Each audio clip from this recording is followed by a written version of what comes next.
Un centre social est-il neutre politiquement ? Retrouvez des éléments de réponse dans ce podcast en 3 parties, disponible dès à présent sur nos réseaux sociaux et sur la plateforme Ressources. Épisode 2. Les centres sociaux et la politique, entre injonction à la neutralité et risque de neutralisation. Cet atelier a été préparé pour l'université d'automne de la Fédération des centres sociaux du Nord-Pas-de-Calais qui s'est tenue le 8 novembre 2025 à Lille.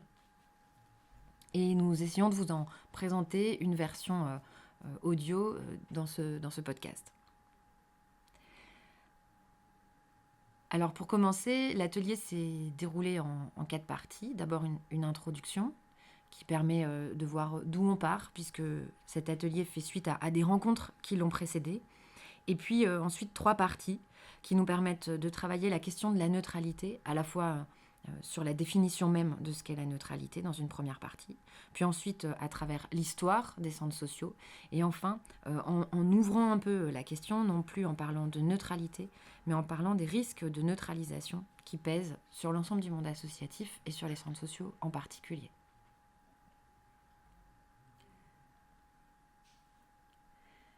C'est le sens de la deuxième partie. C'est le sens de la deuxième partie de cet atelier, notre histoire et politique. Vous avez ici en illustration une photo de Marie-Jeanne Basso et puis l'affiche du film de Gilles Perret, La Sociale, qui est sur l'histoire de la sécurité sociale. 2 éléments importants sur lesquels on va revenir dans cette partie. Alors l'histoire de notre réseau, elle a été largement archivée, travaillée, écrite par l'association Mémoire Vive. On va y revenir. Cette histoire, elle est politique, mais aussi l'histoire de notre agrément à travers la création de la sécurité sociale et puis la création de la CAF et la création de l'agrément, qui sont aussi des histoires politiques. Je vais commencer donc par l'histoire du réseau. À la fin du 19e siècle, Marie Gaïry découvre le principe des settlements à Londres et vient transporter ce principe-là en créant les maisons sociales à l'est de Paris. Des maisons sociales qui sont aussi, dans lesquelles elle travaille aussi avec Mercedes Lefer de la Motte. Et puis Marie-Jeanne Basso participe encore à cette transmission en créant un réseau de maisons sociales autour de Paris. En fait, ce principe-là qui naît au tournant du XXe siècle, c'est un principe très fort. C'est de dire que l'action sociale, ce n'est plus une action de charité, où les riches donnent aux pauvres, c'est une action collective dans laquelle on fait ensemble, on s'aide ensemble, on est solidaires ensemble, et les travailleurs sociaux travaillent dans les quartiers avec les gens.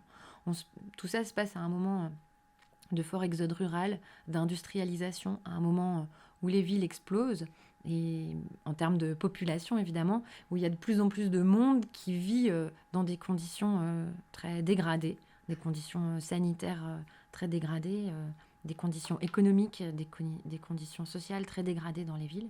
Et donc c'est en réaction à cette urbanisation qu'est créé ce principe des settlements. Les settlements, d'abord, c'est une forme urbaine de vie collective dans la ville, et que sont créées évidemment les maisons sociales aussi autour de Paris. Donc c'est une rupture majeure en fait dans l'histoire sociale que de dire on ne va plus avoir des riches qui donnent aux pauvres, mais on va bien faire ensemble, travailler ensemble. Les professionnels ou les acteurs sociaux sont avec les habitants pour qu'ils vivent mieux.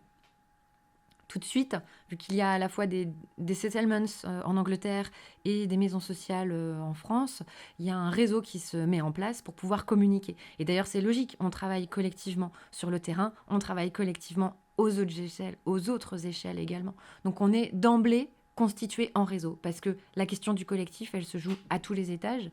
C'est comme ça qu'est créée la Fédération des centres sociaux de France en 1922, avec un premier congrès international des settlements auquel participent des réseaux de différents pays. Et puis la Fédération des centres sociaux de France fera ensuite son premier congrès en 1960. Ça, c'est l'histoire, la genèse. La genèse est très importante pour savoir d'où on vient, comment on s'est construit, et bien se rendre compte que la sécurité sociale, et ça c'est la deuxième partie de cette histoire, elle est créée après.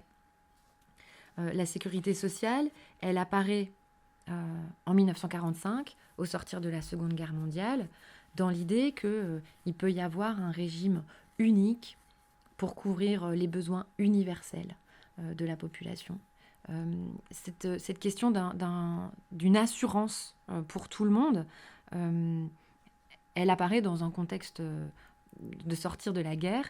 Elle est portée par plein de personnes de gauche à ce moment-là. Elle repose sur l'idée que les gens qui ont un salaire, qui ont un travail, peuvent participer à un effort collectif pour couvrir les besoins premiers de l'ensemble de la population. Les besoins en termes de santé, les besoins en termes de retraite, les besoins en termes de chômage, et puis les besoins en termes de vie familiale. Alors, c'est comme ça que finalement, le régime n'est pas si unique que ça, puisqu'il y a 6 branches qui se créent. Et parmi ces branches-là, il y a la branche famille, la caisse d'allocation familiale. Donc l'argent de la CAF, c'est l'argent de la Sécu, il est bien l'argent des personnes qui travaillent et qui cotisent socialement tous ensemble pour un meilleur bien commun de la santé, un bien commun du vivre ensemble. La CAF se trouve confrontée, enfin l'État de manière générale se trouve confronté dans les années 60 et 70 à des nouvelles formes de développement urbain, avec notamment toute la question des rapatriements, de la décolonisation et du développement des grands ensembles dans le périurbain. À ce moment-là, il faut réussir à vivre ensemble. Et ça, l'État ne sait pas trop comment on fait pour aider les gens à vivre ensemble. Et d'une certaine manière, il va reconnaître la valeur et la qualité du travail des centres sociaux, qui sont là déjà depuis une 60aine d'années, et qui savent travailler ensemble, faire du lien dans les quartiers et dans les villages. C'est comme ça que l'agrément centre social est créé, pour valider la méthode de travail des centres sociaux, et pour leur dire, OK, c'est bien ce que vous faites. On veut figer votre modèle, on veut ancrer dans les textes de loi votre modèle pour pouvoir le développer. L'agrément, c'est ça, c'est reconnaître la valeur de la méthodologie des centres sociaux et pouvoir la développer. Cet agrément, il est créé en 1971 et il est régulièrement revu, environ tous les 10 ans depuis lors, dans ce qu'on appelle la circulaire animation de la vie sociale. Alors ensuite, l'histoire continue, évidemment.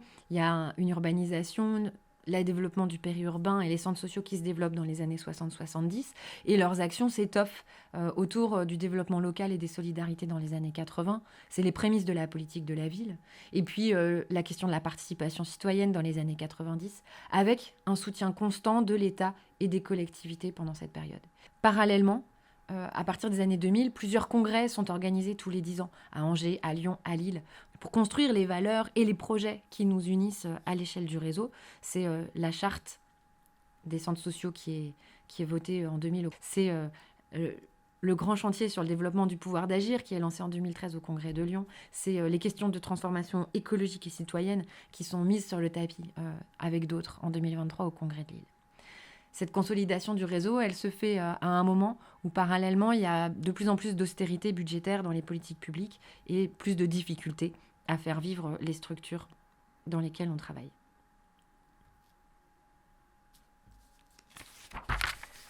Finalement, dans cette histoire, et je vous invite à aller voir la vidéo d'Axel Brodier-Dolino qui a intervenu au Congrès en 2023 et qui raconte très très bien et plus en détail la question de l'histoire des centres sociaux.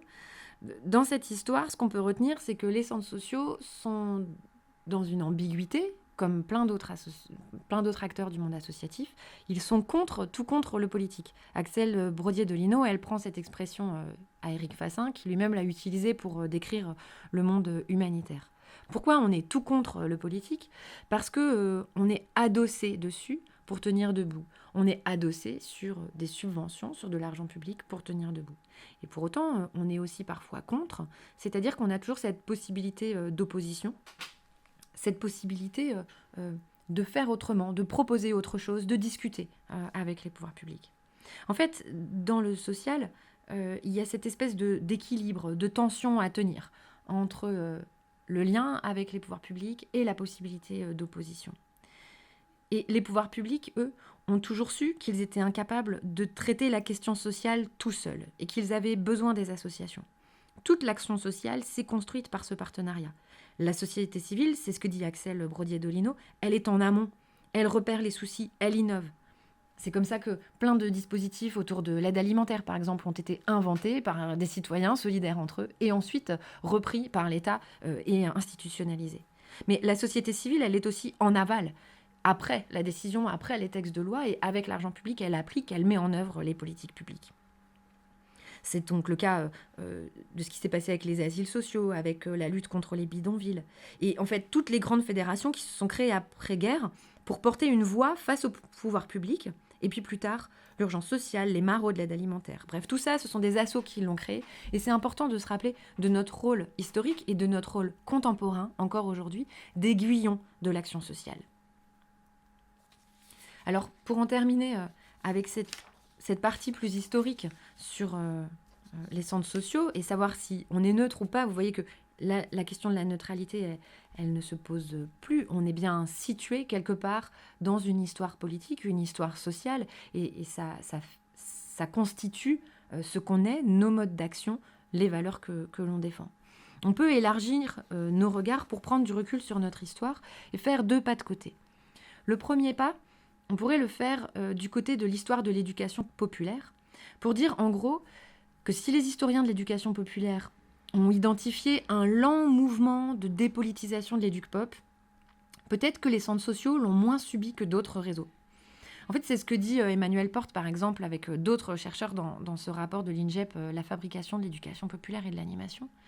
Il raconte ce qu'est l'éducation populaire et comment elle a pu parfois être un peu dévitalisée, avoir une puissance critique un peu moins forte. Alors historiquement, l'éducation populaire, c'est quoi ? C'est produire une éducation, une culture commune à tout un peuple, une culture qui n'est pas à distribuer, mais qui est à vivre ensemble pour la créer.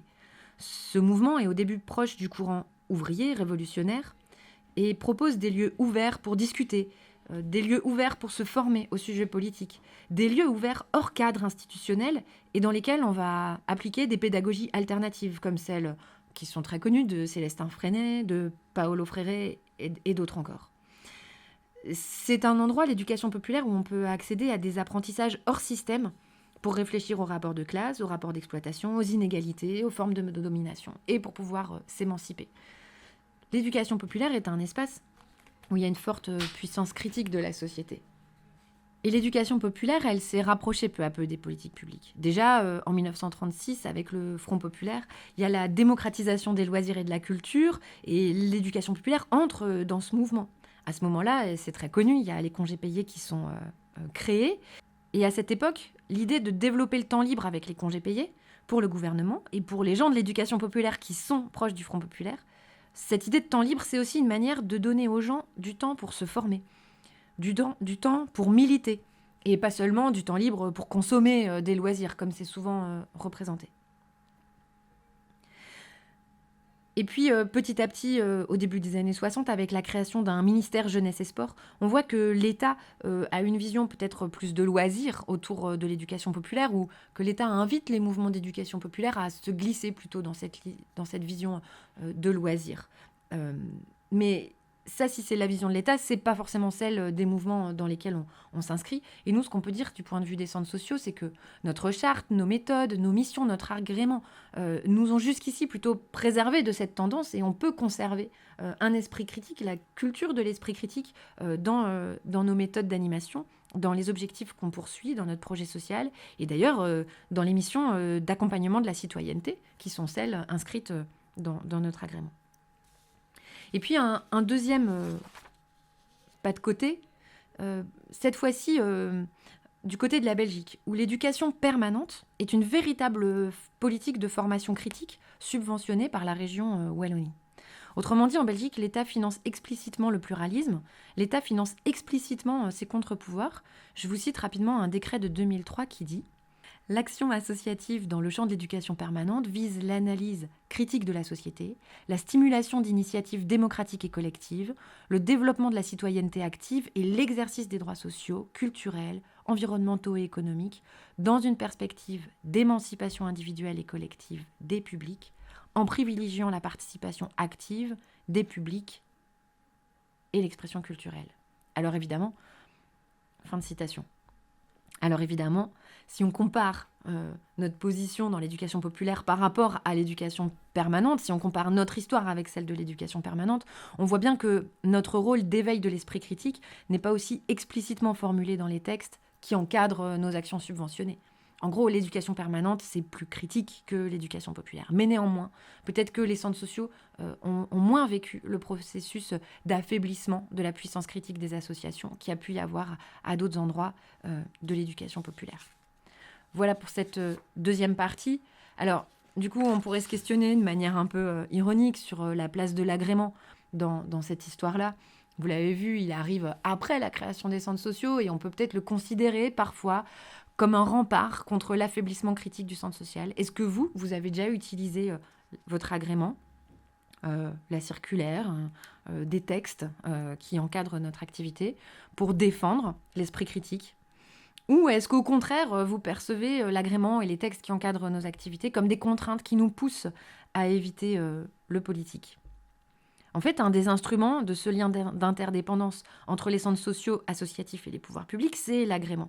Il est à la fois la garantie de notre rôle social, de nos méthodes de travail avec les habitants, et il est la garantie aussi de notre rôle politique dans la cité. Mais il est aussi une contrainte administrative, une condition du financement, un espace de contrôle de nos activités. Alors vous, comment vous vous sentez dans cette ambiguïté, dans cet entre-deux, et pourquoi ?